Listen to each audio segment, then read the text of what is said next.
सरकारी कामों में लापरवाही कोई नई बात नहीं है, खासतौर पर सड़क निर्माण जैसे मामलों में। लेकिन मैयर से सड़क निर्माण के बाद एक ऐसी तस्वीर सामने आई जिसे देखकर आप सोचेंगे कि क्या सड़क निर्माण से जुड़ा इंजीनियर इस तरीके से लापरवाही भी कर सकता है। देखिए इस रिपोर्ट के जरिए।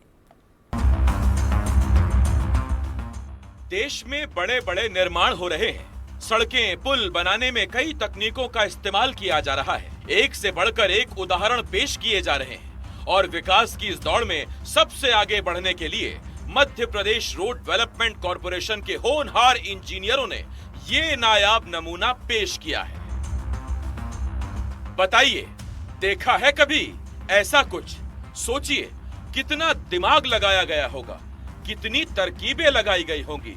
अपने जीवन भर के अनुभव का निचोड़ निकालकर किसी महान इंजीनियर ने यह पेश किया है। ये हैंडपंप खुद को कितना खुशकिस्मत समझ रहा होगा। विकास की रफ्तार इसका कुछ बिगाड़ नहीं पाई, लेकिन बीच सड़क पर खड़े इस हैंडपंप ने रफ्तार के कितने दीवानों को अस्पताल पहुंचा दिया होगा। धन्य है इस सड़क को बनाने वाले इंजीनियर्स और धन्य है मध्य प्रदेश का रोड डेवलपमेंट कॉरपोरेशन। भैंसराहा से जिगना तक बनाई जाने वाली ये डामरीकृत सड़क पर बीच सड़क पर हैंडपंप होने के कारण लगातार हादसे हो रहे हैं। हम आपको दिखा रहे हैं कि किस प्रकार से, आप देखिए कि जो एमपीआरडीसी के इंजीनियर हैं उन्होंने ठेकेदार के साथ मिलकर के और किस प्रकार से सड़क का निर्माण किया है। आप देख सकते हैं कि बीच सड़क पर ये हैंडपंप है और ये हैंडपंप अब किसी भी स्थिति पर ये काम का नहीं है और ये बीच सड़क पे होने के कारण इस पे लगातार हादसे हो रहे हैं। एमपी में अमेरिका से भी बेहतर सड़कें कैसे बनती हैं देखना है तो कभी मैहर चले आइएगा। इस हैंडपंप के आसपास सड़क बन जाने से ग्रामीण भी खफा हैं, क्योंकि इलाके में पीने के पानी के लिए एकमात्र यही सहारा था। ग्रामीणों का कहना है कि कम से कम बाल्टी रखने की जगह तो छोड़ देते। हैंडपंप चालू स्थिति में है? चालू स्थिति में है सर जी।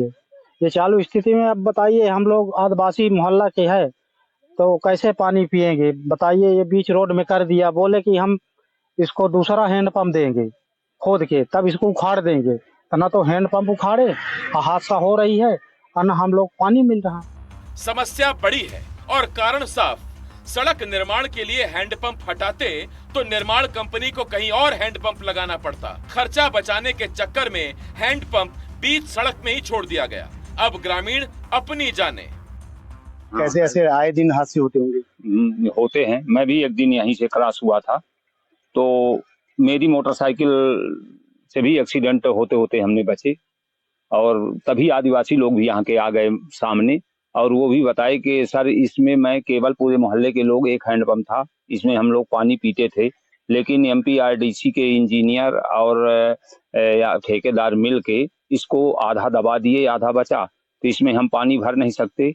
निवेदन भी किया गया कि भाई कोई दूसरा हैंडपंप हमारे लिए खनन करके दिया जाए, लेकिन वो उन्होंने आज काल करके टाल दिया, अपनी रोड बना के यहाँ से लापता हो गया। इंजीनियरों के इस कमाल की जानकारी शायद अधिकारियों को नहीं लगी, वरना इस कलाकृति के लिए अब तक कई सम्मान प्राप्त हो जाते। ये मुझे जानकारी प्राप्त हुई है कि गोविंदगढ़ और रामनगर के बीच में रोड निर्माण हो चुका है, किंतु हैंडपंप नहीं हटा है।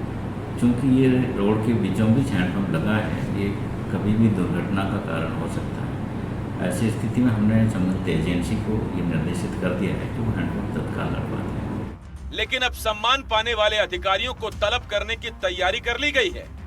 लगता है इस हैंडपंप को निकालने के लिए अब सनी देओल साहब को तारा सिंह का रूप धरना ही होगा, तभी इंजीनियरिंग का ये नायाब नमूना यहाँ से हट पाएगा। तो देख सकते हैं आप कि किस प्रकार से जो एमपीआरडीसी के होनहार इंजीनियर हैं उनकी जो ये सड़क है किस प्रकार से बनवाई गई है और किस प्रकार से इस हैंडपंप को यहीं पर बीच सड़क पर छोड़ दिया गया है, जिससे लगातार हादसे हो रहे हैं। और इस हैंडपंप के रोड पर होने के कारण ग्रामीणों को पानी की समस्याएं भी हो रही हैं और लोग काफी परेशान हैं। अब देखने वाली बात होती है कि जो एमपीआरडीसी के इतने होनहार इंजीनियर हैं जिन्होंने ये अजब गजब कारनामा कर दिखाया है, उन पर विभाग क्या कार्रवाई करता है और उन पर क्या कार्रवाई होती है और कब तक ग्रामीणों को पानी मिल पाता है।